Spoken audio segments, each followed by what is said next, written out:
Hello साथियों, आप सभी का स्वागत अभिनंदन आपके अपने परिवार के अंदर। सभी साथियों को गुड आफ्टरनून। दोस्तों, पटवार ग्राम सेवक को 4th ग्रेड के लिए हमारी कंप्यूटर की जो नई अपडेटेड क्लास है वो आपके सामने प्रस्तुत हमारी कर रहा हूं। और आप सभी ने कंप्यूटर के नोट्स है वो डाउनलोड करके प्रिंट निकलवा लिया होगा। अगर किसी ने अभी तक नहीं निकलवाया है और कोई दिक्कत आ रही है एप्लीकेशन पर, वैसे दिक्कत नहीं आएगी, लेकिन आपको फिर भी अगर आपको दिक्कत आए तो इस नंबर पर मैसेज कर देना दोस्तों, 8306061093। और एप्लीकेशन डाउनलोड करा उसमें फ्री वगैरह टेस्ट है वो भी जरूर दीजिएगा। और टॉपिक वाइज टेस्ट सीरीज अपनी चल रही है उसका भी जरूर फायदा उठाइएगा। ठीक है, चलिए स्टार्ट करते हैं। आज हमने पिछली क्लास के अंदर इनपुट और आउटपुट डिवाइस हमने कंप्लीट कर लिया और आज हमारी मेमोरी पढ़ेंगे, संग्रहण इकाई दोस्तों, कंप्यूटर मेमोरी। मेमोरी क्या होती है दोस्तों? जिस प्रकार मानव मस्तिष्क में यानी आपके मानव जो मस्तिष्क होता है उसके अंदर आपका क्या होता है? ब्रेन, यानी दोस्तों आपका मस्तिष्क जो आपका पिछले कार्य को संग्रहित करने की और याद रखता है, उसी प्रकार कंप्यूटर के अंदर दोस्तों एक टर्म मेमोरी, एक चिप दोस्तों दर्शाती है जो डेटा को क्या करती है? निर्देश देती है और स्टोर रखने का कार्य करती है। ये कार्य मेमोरी के है। जिस प्रकार आपके मस्तिष्क के अंदर भी मेमोरी होती है, वो भी आपका क्या किया, कौन सी क्लासे देखी आपने, कौन सी नहीं देखी, इसकी सारी डिटेल ये रखती है। इनपुट डिवाइस द्वारा जो डाटा आपको कंप्यूटर सिस्टम को दिया गया है, वो जो निर्देश दिए गए हैं वो कंप्यूटर के स्टोर किए जाते हैं और उनको प्रोसेस करने का कार्य भी मेमोरी के द्वारा ही दोस्तों आपका किया जाता है। और मेमोरी की कंप्यूटर की अपना याददाश्त भी कहा जाता है। मेमोरी नहीं होती तो कंप्यूटर नहीं चलता, मेमोरी होती तभी कंप्यूटर की याददाश्त है वो रहती है कि उसने क्या किया था पहले और क्या कर रहा है। और मेमोरी को डाटा के अंदर मेमोरी होती है, उसके अंदर डाटा स्थायी और अस्थायी रूप से दोनों से आपका यहाँ पर सेव रहता है। ये आपकी मेमोरी के बारे में आपको बेसिक चीजें हैं वो आपको ध्यान रखनी है। यानी डाटा स्थायी भी रहता है और अस्थायी भी दोस्तों यहाँ पे डाटा संग्रह रहता है, ये भी आपको ध्यान रखना है। कंप्यूटर में डाटा को प्रोसेस करने के दौरान तथा प्रोसेस करने के बाद कई न कई स्टोर करना होता है। उन इलेक्ट्रॉनिक डिवाइस को मेमोरी कहा जाता है। यानी आपकी प्रोसेस के दौरान या प्रोसेस करने के बाद कोई ना कोई स्टोर दोस्तों आपको फाइल करनी पड़ेगी और जहां पर आपका स्टोर किया जाता है उसे इलेक्ट्रॉनिक डिवाइस को क्या कहा जाता है? मेमोरी कहा जाता है। डेफिनेशन आपके सामने समझ में आ चुकी होगी। मेमोरी को नापने के लिए दोस्तों निम्नलिखित इकाई है मेमोरी यूनिट्स को मापने के लिए। ये दोस्तों 0 1 बिट एक अपनी बाइनरी डिजिट होती है। ये बहुत बार एग्जामिनर पूछ चुका है दोस्तों, इसलिए आपको याद रखना है।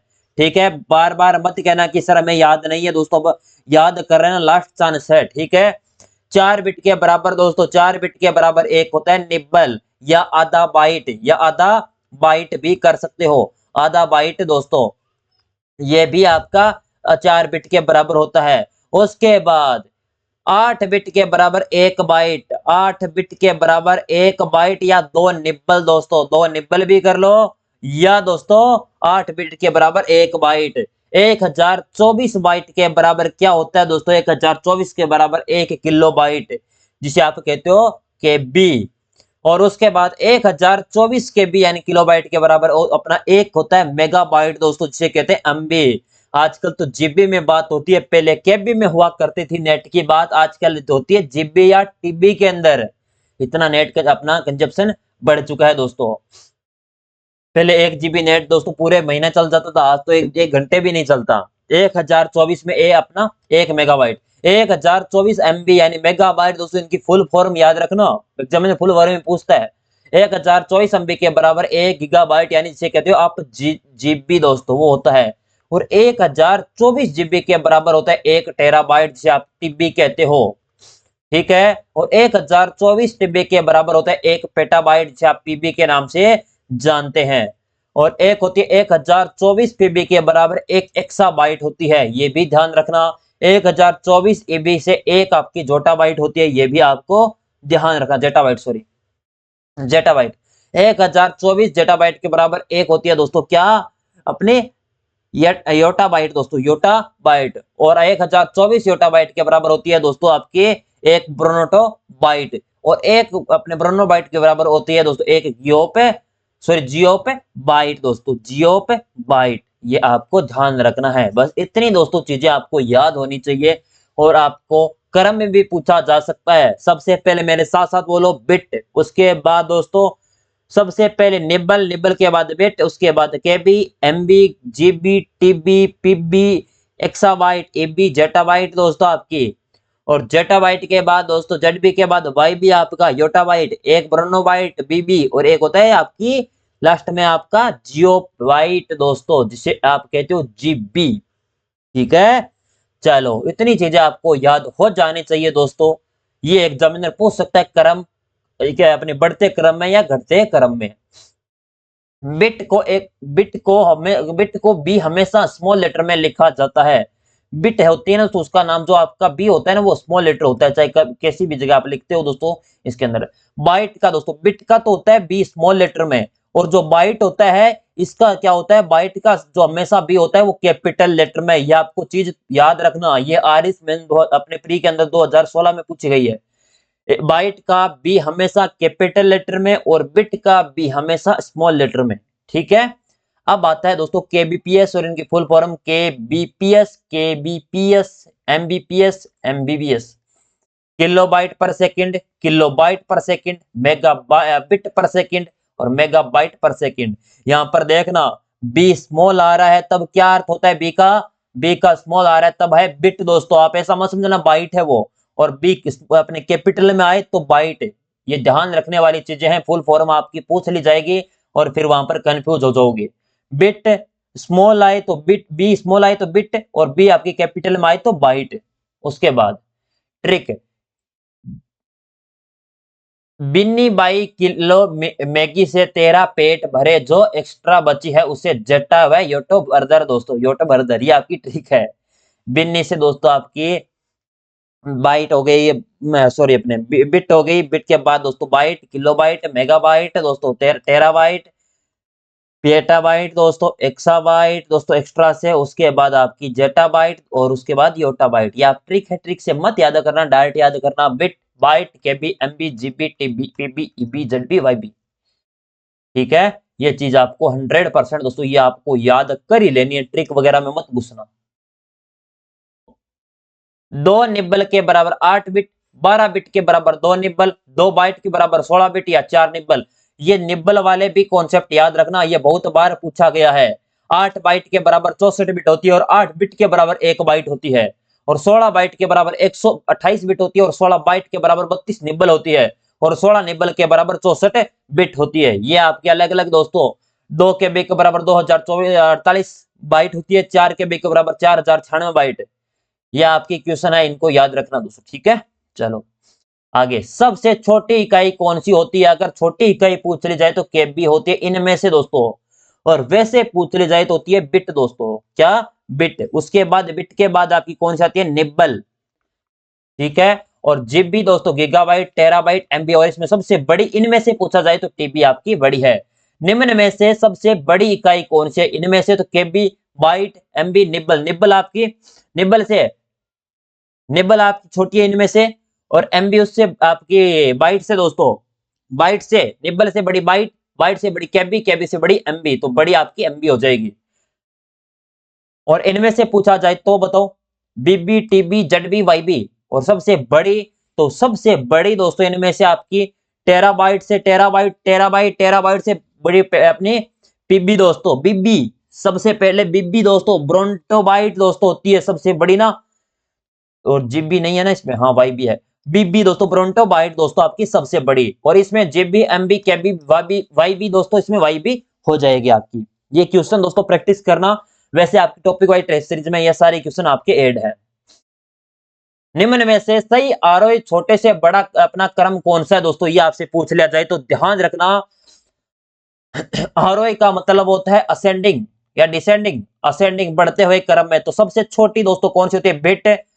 बाइट नहीं होती, बाइट से छोटी होती है बिट। बिट के बाद दोस्तों इनमें से देखो, बिट, केबी, बाइट, निब्बल, निब्बल, और निब्बल से बड़ी बाइट, बाइट से बड़ी केबी, केबी से बड़ी एमबी, एमबी के बाद जीबी, जीबी के बाद टीबी, टीबी से बाद पीबी, पीबी के बाद एक्साबाइट, जेडबी और योटाबाइट, वाईबी, बीबी, ये सारे आपके बड़े, और इनमें पीबी, ईबी, जेडबी, वाईबी ये सबसे बड़ी।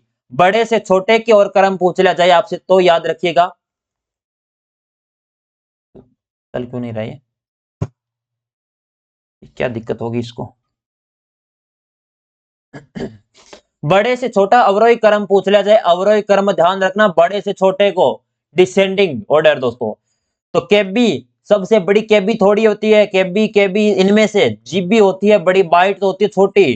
तो डायरेक्ट आंसर सी दे सकते हो, जीबी के बाद एमबी, एमबी के बाद केबी, केबी के बाद बाइट, और बाइट से छोटी और पूछ ली जाए आपसे तो आपकी क्या होती है, बिट। बिट कंप्यूटर में कार्य करने की सबसे छोटी इकाई है। याद रखने वाली बात है, कंप्यूटर में कार्य करने की सबसे छोटी इकाई कौन सी होती है, तो बिट होती है। और बाइट कंप्यूटर की मेमोरी को मापने की सबसे छोटी इकाई, कार्य करने की कौन सी है, कार्य करने की आपकी है बिट। ठीक है, और बाइट की बात कर ली जाए तो बाइट होती है दोस्तों आपकी क्या, सबसे मेमोरी को मापने के अंदर देखा जाए तो बाइट आपकी सबसे छोटी छोटी होती है। ये आपके दोस्तों अलग है, अलग आपके द्वितीयक और आपके सेकेंडरी एक्सटर्नल मेमोरी और आपके प्राथमिक मेमोरी। ठीक है, इसका डायग्राम ऐसे बन गया क्या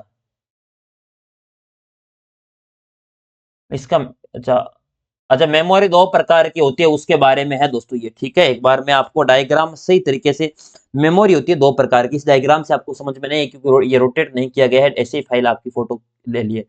सबसे पहले मैं बता देता हूँ, रैम होती है दो प्रकार की दोस्तों, प्राथमिक मेमोरी और आपके द्वितीयक मेमोरी। ठीक है, प्राइमरी मेमोरी और आपकी सेकेंडरी मेमोरी दो प्रकार की होती है।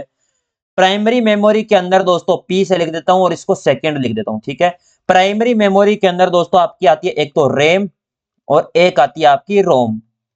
ठीक है, उसके बाद रोम के अंदर दोस्तों, रोम के बाद आती है पी रोम, रोम के अंदर आती है पी रोम, पी रोम के बाद आती है इसमें ईपी रोम।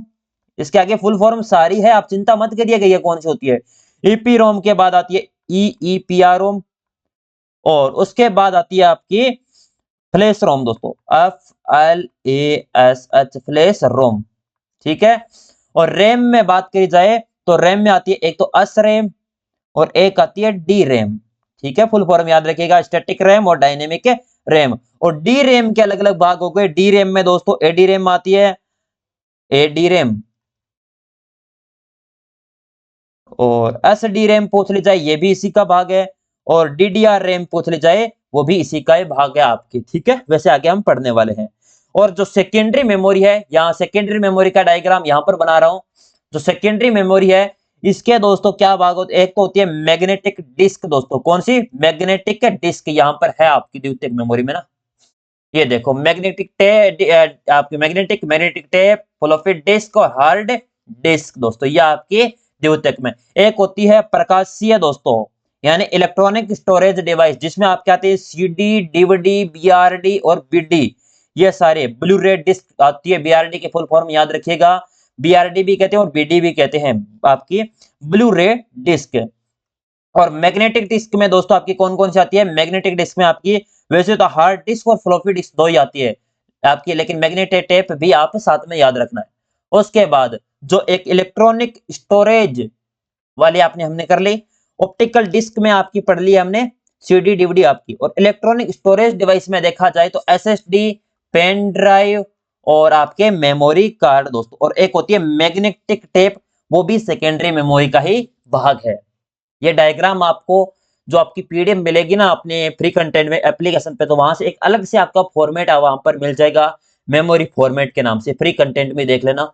ठीक है, वो एक दो दिन आपको अवेलेबल हो जाएगा, एक दो दिन के लिए अवेलेबल रहेगा वहां से। ठीक है, वो डाउनलोड करके आप सेव कर लेना, ताकि नोट्स के साथ आपका चिपका लेना इस प्रकार का दोस्तों। ठीक है, क्योंकि ये आपकी रोटेट नहीं है, इस वजह से आपकी। अब दोस्तों जो हमने रैम, रोम, ईडी रोम, एसडी रैम, इसके बारे में जो भी पढ़ा है इनकी फुल फॉर्म आपको रटनी पड़ेगी, चाहे कुछ भी हो जाए। तो सर्वप्रथम रैम, रैम की बात करें, random access memory, random access memory. S RAM की बात करें, स्टैटिक रैंडम एक्सेस मेमोरी। और डी रैम की बात करें, डायनेमिक रैंडम एक्सेस मेमोरी। और एडी रैम की बात करें दोस्तों आपके एसिन्क्रोनस डी रैम, और एस डी रैम की दोस्तों साइनक्रोनस डी रैम, और आर डी आर एम की रैम्बस डी रैम। अब डी रैम यहां पर आ रहा है तो डायनेमिक रैंडम एक्सेस मेमोरी याद रखिएगा यहां पर। उसके बाद न्यू रैम, न्यू रैम की नॉन वोलेटाइल रैम दोस्तों, रैम रेड अपनी एक्सेस मेमोरी। और डी रैम में double data date S D RAM, ROM की read only memory. M ROM की बात करें दोस्तों, मास्क रीड ओनली मेमोरी।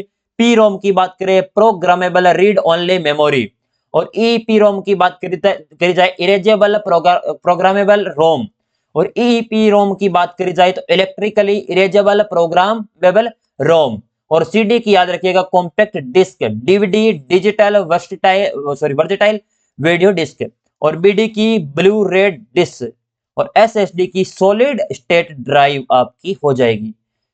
उसके बाद हम दोस्तों इनकी फुल फॉर्म एक दो बार हम साथ साथ में और पढ़ लेंगे, तब आपको याद हो जाएगी। अब आती है प्राथमिक मेमोरी। सबसे पहले मैं एक बता देता हूं प्राथमिक मेमोरी क्या होती है। प्राथमिक मेमोरी में जो वर्तमान में जो आपके कार्य किए गए हैं, डाटा आपके कंप्यूटर के अंदर है, जो कार्य किया गया है, उनको निर्देशित या निर्देशों को संग्रहित करने का कार्य कौन करता है? प्राथमिक मेमोरी। प्रोसेसिंग के दौरान डाटा प्राइमरी मेमोरी में सेव होता है। आप प्रोसेस कर रहे हो किसी कार्य को, उस दौरान दोस्तों डाटा कहां पर होगा? सेव प्राथमिक मेमोरी, प्राइमरी मेमोरी में। प्राथमिक मेमोरी को सेमीकंडक्टर मेमोरी कहा जाता है। याद रखिएगा दोस्तों, सेमीकंडक्टर मेमोरी या दोस्तों आंतरिक मेमोरी, मुख्य मेमोरी के नाम से भी जाना जाता है। सेमीकंडक्टर मेमोरी और आंतरिक मेमोरी, ये आपके प्राथमिक मेमोरी का ही आपको कहते हैं। प्राथमिक मेमोरी का दोस्तों, प्राथमिक मेमोरी को सीपीयू का भाग ही माना जाता है। किसका? सीपीयू का। द्वितीयक मेमोरी अलग होती है, वो अलग से जोड़ी जाती है, लेकिन आपके जो प्राथमिक मेमोरी है वो सीपीयू के अंदर भी सेव रहती है। प्राइमरी मेमोरी की गति सेकेंडरी जो स्टोरेज डिवाइस या आपके सेकेंडरी मेमोरी है उसकी तुलना में अधिक होगी, ये भी आपको ध्यान रखना है। और प्राथमिक मेमोरी दो प्रकार की होती है, एक तो रैम और एक रोम। ठीक है। ऐसी मेमोरी जो कंप्यूटर को स्टार्ट करने में तथा कंप्यूटर पर कार्य करते समय प्रोग्राम तथा डाटा को स्टोर करने में सहायक होती है, प्राइमरी मेमोरी कहलाती है। क्या कहलाती है? ऐसी मेमोरी जो कंप्यूटर को स्टार्ट करने में तथा कंप्यूटर पर कार्य करते समय प्रोग्राम तथा डाटा को स्टोर करने में जो सहायक होती है, वो आपकी प्राइमरी मेमोरी। और मेमोरी दो प्रकार की, रैम और रोम। ये कौन कौन सी होती है? सर्वप्रथम रैम के बारे में ही पढ़ते हैं। रैम का फुल नेम आपको ध्यान रखना है, random access memory. Random access memory के अंदर क्रमबद्ध पढ़ना आवश्यक नहीं है, अर्थात डेटा कहीं से भी पढ़ा जा सकता है। इसमें डाटा पढ़ना और लिखना तीव्र गति से होता है, याद रखना है आपका फास्टली। और इसे दोस्तों रैम की दोस्तों अस्थायी मेमोरी कहते हैं। क्या कहते हैं? आपकी रैम को अस्थायी मेमोरी कहा जाता है, क्योंकि इसमें स्टोर डाटा कंप्यूटर बंद होने पर क्या हो जाता है? नष्ट हो जाता है। जब तक कंप्यूटर ऑन है, जब तक आपका पीसी ऑन है, तब तक इसके अंदर डाटा आपका रहेगा। इसीलिए दोस्तों इसे क्या कहते हैं? वोलेटाइल या परिवर्तनशील मेमोरी। दोस्तों यहां पर ध्यान रखना, वोलेटाइल मेमोरी कौन सी है? ये भी आपके पटवार 2021 वाले पेपर में पूछी जा चुकी है। वोलेटाइल मेमोरी कौन सी है या आपकी परिवर्तनशील मेमोरी कौन सी है? तो रैम है। रैम को मुख्य मेमोरी या मेन मेमोरी कहा जाता है। क्या कहते हैं? Main memory. रैम में डाटा को रीड एंड राइट कर सकते हैं। याद रखिएगा, रैम के अंदर जो डाटा है उसको रीड भी कर सकते हैं और राइट भी कर सकते हैं। और सेमीकंडक्टर तथा फ्लॉप से मिलकर दोस्तों आपकी ये आपकी रैम बनी होती है। और रैम में कंप्यूटर की वर्किंग मेमोरी भी कहते हैं। और कंप्यूटर में पावर सप्लाई बंद होते ही दोस्तों रैम का जो डाटा होता है वो क्या हो जाता है? नष्ट हो जाता है। ये भी आपको ध्यान रखने वाली चीजें हैं। अब देखते हैं इनके बारे में। रैम को मुख्य मेमोरी या भौतिक मेमोरी तथा केवल मेमोरी के नाम से भी जाना जाता है। जब भी कंप्यूटर पर कोई कार्य किया जाता है, तब कंप्यूटर को दिया गया इनपुट तथा उससे संबंधित प्रोग्राम को रैम में स्टोर किया जाता है। आपने कंप्यूटर को ऑन किया, उसके बाद कंप्यूटर के इनपुट के माध्यम से कोई भी इनपुट दिया, प्रोग्राम चला दोस्तों, वो स्टोर कहां पर होगा? रैम के अंदर। तथा प्रोसेसिंग के दौरान सीपीयू डेटा व निर्देश रैम से ही प्राप्त होते हैं। दोस्तों अगर प्रोसेसिंग होगी उस दौरान डाटा सीपीयू को डेटा कहां से प्राप्त होंगे? सीपीयू डेटा व निर्देश रैम से ही प्राप्त करेगा। प्रोसेसिंग करने के बाद आउटपुट या परिणाम को भी पुनः रैम में ही स्टोर करता है। प्रोसेसिंग करने के दौरान भी डाटा को रैम से प्राप्त करेगा। प्रोसेस होने के बाद आपको आउटपुट या मिलने के बाद भी डाटा पुनः दोस्तों कहां पर स्टोर करेगा? तो रैम के अंदर। ये मेमोरी अस्थायी, अस्थिर, नारावन प्रकृति की होती है, अर्थात इसमें डाटा को स्टोर करके रखने के लिए लगातार बिजली पावर की होती है आवश्यकता। दोस्तों आपको क्या पीसी बंद ही नहीं करना होगा। अगर इस रैम के अंदर डाटा को रखना है तो दोस्तों मेमोरी जो आपका पीसी है उसको बंद नहीं करना पड़ेगा, उसको अपने एनी टाइम दोस्तों लाइट विद्युत सप्लाई चालू रखनी पड़ेगी, तभी वो क्या हो जाएगा? तभी वो चलाया जा सकता है। ऐसा दोस्तों इसके बारे में है, तब तक डाटा आपका नष्ट नहीं होता। ये मेमोरी दो प्रकार की होती है, रैम। अब रैम के दोस्तों अलग अलग प्रकार है। रैम में एक होती है असरैम और एक होती है डी रैम, ठीक है। तो असरैम होती है स्टैटिक रैंडम एक्सेस मेमोरी, ये इस प्रकार की होती है, आप याद रखना। जो रैम आप कहते हो ना सर किस प्रकार की, ये इस प्रकार की चिप लगी होती है आपके पीसी के अंदर, सीपीयू के अंदर। एक होती है स्टैटिक रैंडम एक्सेस मेमोरी। इस रैम के अंदर दोस्तों क्या होती है, गतिशील मेमोरी होती है डी रैम, और S RAM sorry dynamic random access memory इसकी फुल फॉर्म। और एस रैम की आपकी हो जाएगी दोस्तों स्टैटिक रैंडम एक्सेस मेमोरी। अब डी रैम क्या होती है, डी रैम में दोस्तों इस जो आपका डाटा होगा मुख्य मेमोरी के रूप में किया जाता है। रैम का जो प्रयोग है मुख्य मेमोरी के रूप में किया जाता है। इस मेमोरी का लगातार बार बार रिफ्रेश करने की आवश्यकता होती है, क्योंकि डाटा को बार बार रिफ्रेश करोगे तभी डाटा क्या पर होगा, अच्छी तरीके से सेव हो पाएगा। और डी रैम की गति एस रैम की तुलना में क्या होगी, धीमी होगी, यह आपको ध्यान रखना है। इसमें बिजली की खपत कम होती है डी रैम में दोस्तों, डायनेमिक रैंडम एक्सेस मेमोरी में। एस रैम की तुलना सस्ती होती है, सस्ती होगी तो दोस्तों गति भी धीरे होगी, जब सस्ता माल तो सस्ता ही दोस्तों होगा। इसमें डाटा को स्टोर करके रखने के लिए इसे बार बार रिफ्रेश दोस्तों किया जाता है। यह रैम की तुलना में स्लो होती है। सामान्यतः कंप्यूटर में रैम के रूप में डी रैम का उपयोग ही आपका किया जाता है। जो सामान्यतः आपके कंप्यूटर है दोस्तों, नॉर्मल लेवल सामान्यतः कंप्यूटर में रैम के रूप में डी रैम का प्रयोग करते हैं, जो आपकी डायनेमिक रैम है। डी रैम के एग्जांपल की बात करें, AD RAM, SD RAM, RD RAM, NV RAM, DD RSD RAM दोस्तों।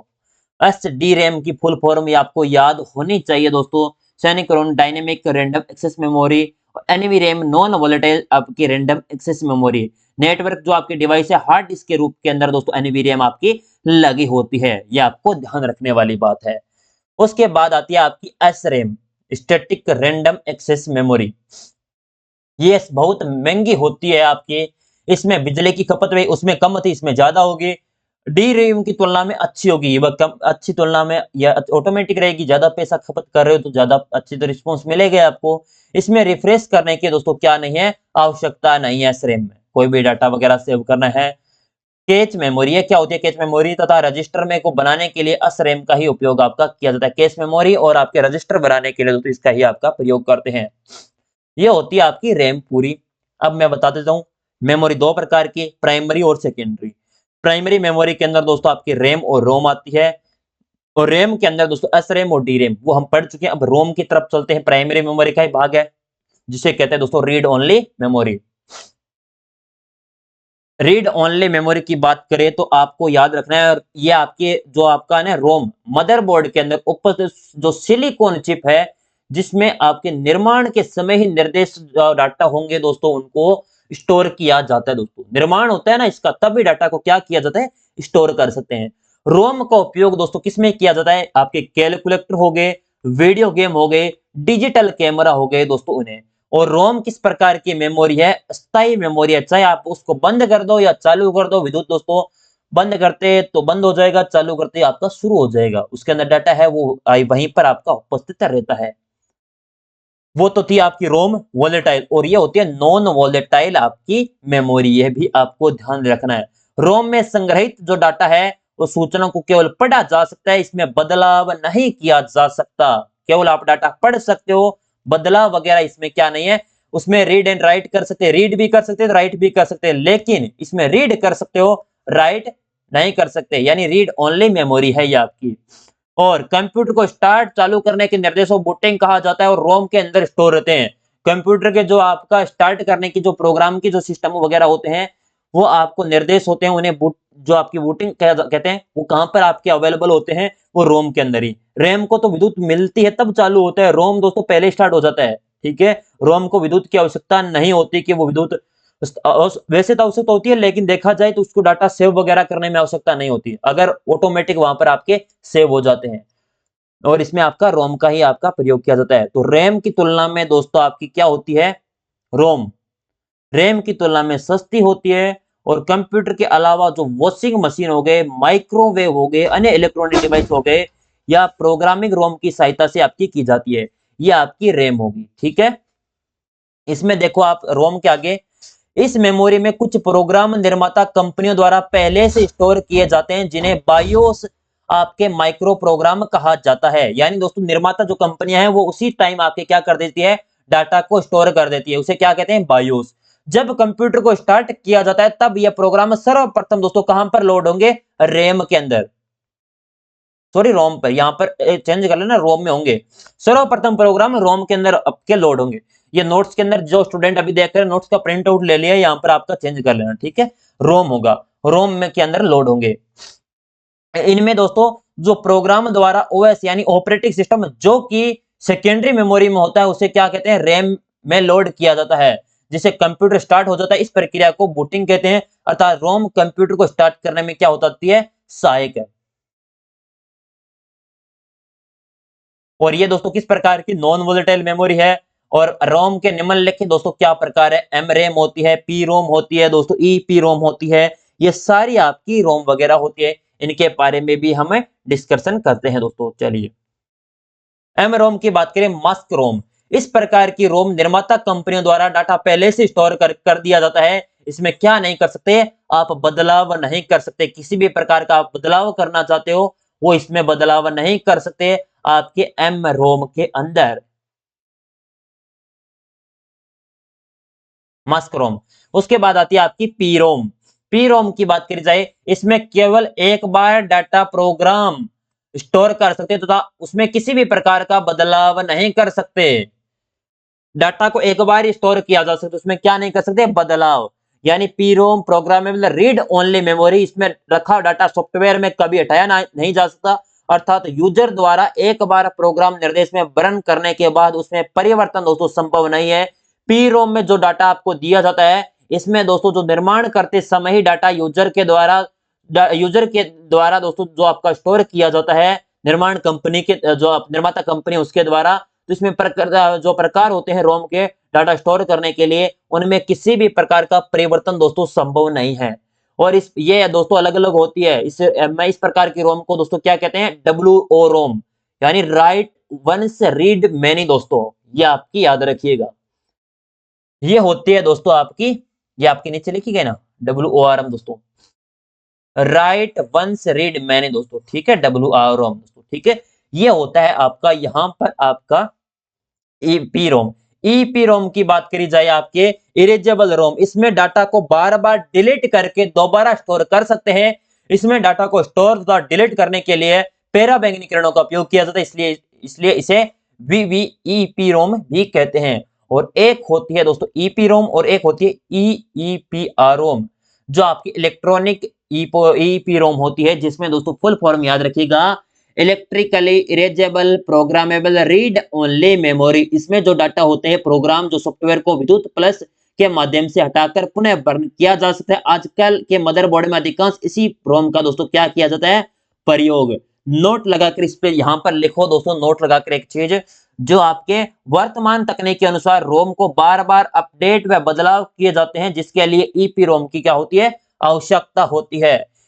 वह ईपी रोम ही, परंतु इसमें डाटा को स्टोर व डिलीट करने के लिए पैराबैंगनी किरणों में इलेक्ट्रिकल विद्युत तरंगों का उपयोग किया जाता है। मोबाइल में रोम के प्रकार ईपी रोम का ही उपयोग आपका किया जाता है। ये होती है दोस्तों आपकी कौन सी मेमोरी, पूरी आपकी अपने रोम के अंदर दोस्तों आपके ईपी रोम, ईवी रोम, ईपी रोम, फ्लैश रोम, ये सारी आपने पढ़ चुके हैं।